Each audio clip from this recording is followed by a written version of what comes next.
Hello everyone, देखिए ये है क्लास 8 मैथ्स एनसीईआरटी का चैप्टर नंबर 4 क्वाड्रिलेटरल्स। पेज 107 से 109 तक हम इसमें डिस्कस करेंगे। अभी हमने सिर्फ पेज 107 ही डिस्कस करेंगे इस टाइम पे, ठीक है। तो देखो 107 में क्वेश्चन नंबर 1 जो है वो क्या कह रहा है, find all the sides and the angles of the quadrilateral obtained by joining two equilateral triangles with sides 4 centimetre. इसका मतलब ये है कि हमें सारे साइड्स और सारे एंगल्स निकालने हैं उस क्वाड्रिलेटरल के, जो कि कैसे बनेगा, जो कि दो इक्विलेटरल ट्रायंगल्स को ज्वाइन करके बनेगा और उनकी साइड्स क्या है 4 सेंटीमीटर। हमें पता है कि इक्विलेटरल ट्रायंगल कौन सा होता है, जिसके सारे साइड्स इक्वल होते हैं, ठीक है। All the sides of equilateral triangles are equal, ठीक है। साइड्स क्या बोलते हैं, साइड्स इक्वल होते हैं तो लेंथ्स भी सारे उसके इक्वल होंगे, ठीक। The length of all sides of the given quadrilateral. हम इसको ऐसे बना के देखेंगे। देखो हमने स्टेप तो लिख दिया, मैं बना के बताती हूँ आपको, ठीक है। देखो हमारे पास मान लो कि ये दो ट्रायंगल है।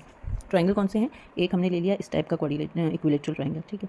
इसके साइड हमारे पास है 4 सेंटीमीटर, 4 सेंटीमीटर और 4 सेंटीमीटर। एक दूसरा दो ट्रायंगल लिए इक्विलेटरल, तो दोनों की साइड सेम होंगी, दोनों इक्विलेटरल हैं, ठीक है। ये हो गया। अब अगर हम इनको ज्वाइन करते हैं तो इनका जो बेस है इसके बेस से ज्वाइन होकर कुछ इस तरीके का बनेगा, ठीक है।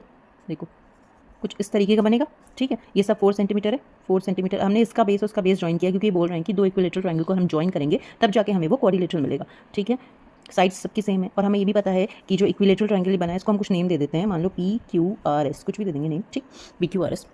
अब इसमें क्या है, हमें पता है कि इक्विलेटरल ट्रायंगल जो होता है वो क्या होता है, उसके जो एंगल्स होते हैं वो हमेशा सारे क्या होते हैं 60 डिग्री होते हैं, ठीक है। और हमें साइड्स भी देखो PQ, QR, RS और SP तीनों कितने हैं 4 सेंटीमीटर, चारों 4 सेंटीमीटर के हैं, ठीक है। हमें पता है कि इक्विलेटरल ट्रायंगल का जो मेजर होता है वो सब जगह कितना होता है 60 डिग्री, ठीक।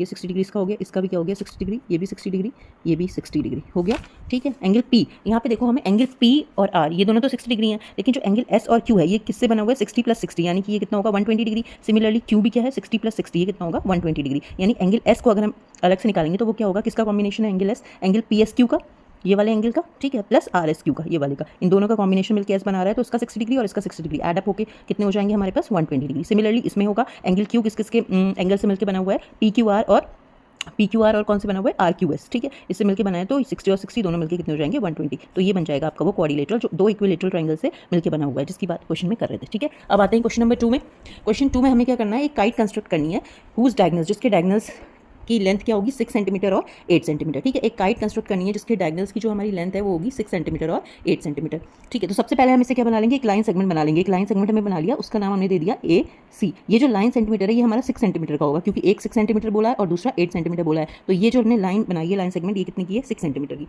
ठीक है। अब इसमें हम एक परपेंडिकुलर बाइसेक्टर डालेंगे। परपेंडिकुलर बाइसेक्टर कुछ ऐसा होगा, ठीक है। इसका मिड पॉइंट हम ले लेते हैं O। ये परपेंडिकुलर बाइसेक्टर अगर ये 6 सेंटीमीटर की है तो ये कितने की होनी चाहिए 8 सेंटीमीटर, सॉरी 8 सेंटीमीटर की, ठीक है। एक 6 सेंटीमीटर है तो दूसरी कितनी होनी चाहिए 8 सेंटीमीटर। 6 सेंटीमीटर तो ऑलरेडी हमने कंस्ट्रक्ट कर दी, अब इसमें हमने 8 सेंटीमीटर बना लिया, ठीक है।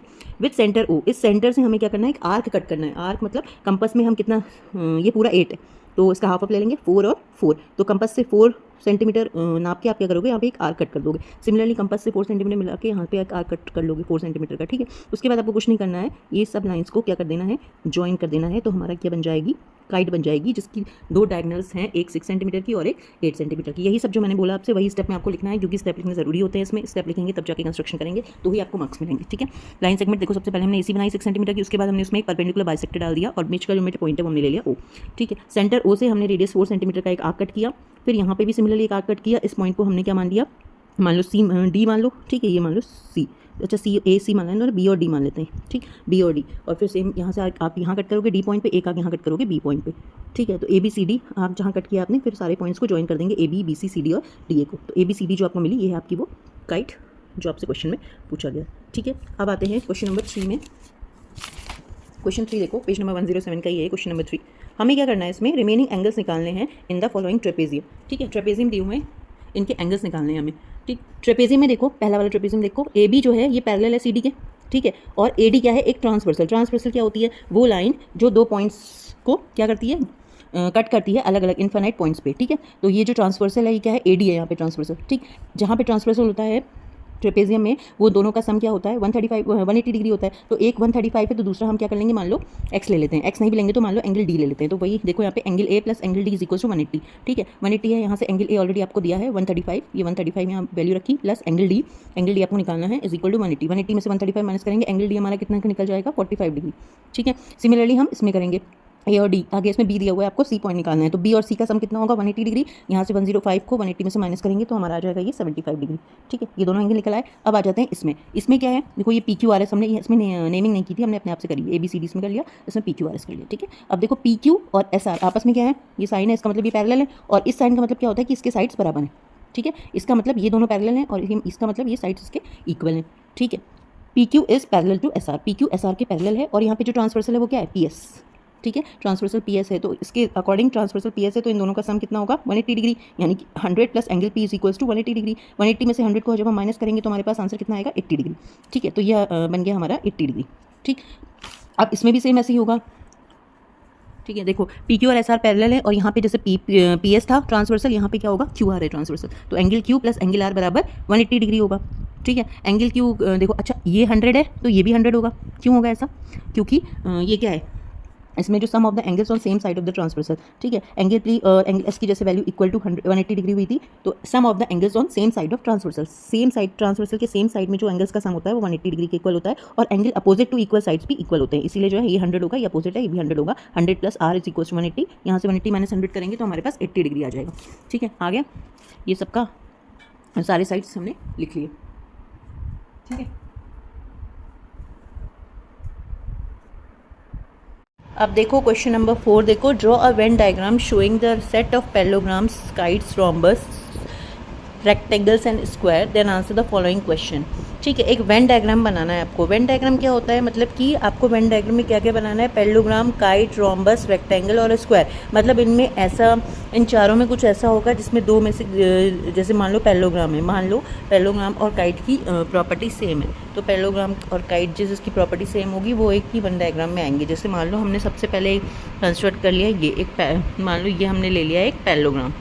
ठीक है, दूसरा हमने ले लिया रेक्टेंगल, और रेक्टेंगल के अंदर ले लिया हमने स्क्वायर, क्योंकि इनकी प्रॉपर्टीज सेम होती हैं। ठीक है, अब मान लो इन्होंने दूसरा, तीन तो हमने ले लिए पैरेललोग्राम, रेक्टेंगल और स्क्वायर।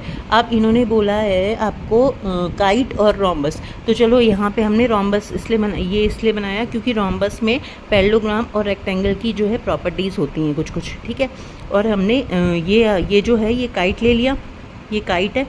ठीक है, ये वाला हमने काइट ले लिया। काइट के अंदर कौन सी होती हैं, पैरेललोग्राम और रेक्टेंगल की कुछ प्रॉपर्टीज़ काइट के अंदर होती हैं, और ये जो बचा हुआ पोर्शन देख रहे हैं आप, ये वाला, ये हो गया आपका रोम्बस। ठीक है, हमने ये बना दिया। अब इसके बेसिस पे कुछ क्वेश्चन के आंसर करने हैं। ऐसे पहला वाला है, what is the quadrilateral that is both a kite and a parallelogram, इनमें से कौन सा क्वाड्रिलेटरल है जो काइट भी है और पैरेललोग्राम भी है। देखो इसमें काइट और पैरेललोग्राम दोनों किस में है, देखो ये काइट है, ठीक है, और ये कौन सा आपका, ये पैरेललोग्राम में। तो काइट और पैरेललोग्राम कौन से किस में आ रहे हैं, काइट और पैरेललोग्राम के बीच में क्या आ रहा है, रोम्बस, यानी कि वो रोम्बस है जो जिसमें पैरेललोग्राम की भी प्रॉपर्टीज़ होती है और काइट की भी प्रॉपर्टीज़ होती है, तो इसका आंसर आपका रोम्बस होगा।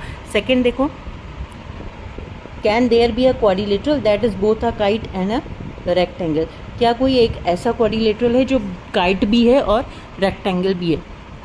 क्वाड्रिलेटरल जो कि काइट भी है और रेक्टेंगल भी है, तो इसमें देखो काइट ये है, ठीक है, और रेक्टेंगल ये है। तो काइट और रेक्टेंगल दोनों के, काइट के अंदर रेक्टेंगल के अंदर क्या है, स्क्वायर, यानी कि स्क्वायर वो क्वाड्रिलेटरल है जो रेक्टेंगल भी है और काइट भी है, जिसमें दोनों की प्रॉपर्टीज होल्ड करता है। ठीक है, अब थर्ड पार्ट है, is every kite a rhombus, क्या हर काइट रोम्बस होती है। If not, what is the correct relationship between these two type of quadrilateral.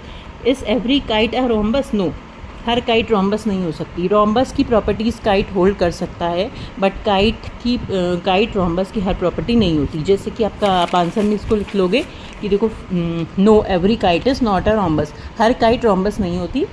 और क्यों नहीं होती, उसका रीज़न, क्योंकि हर रोम्बस काइट हो सकता है, मतलब हर रोम्बस की प्रॉपर्टी काइट से मैच कर सकती है, बट काइट की प्रॉपर्टीज़ रोम्बस से मैच नहीं करती।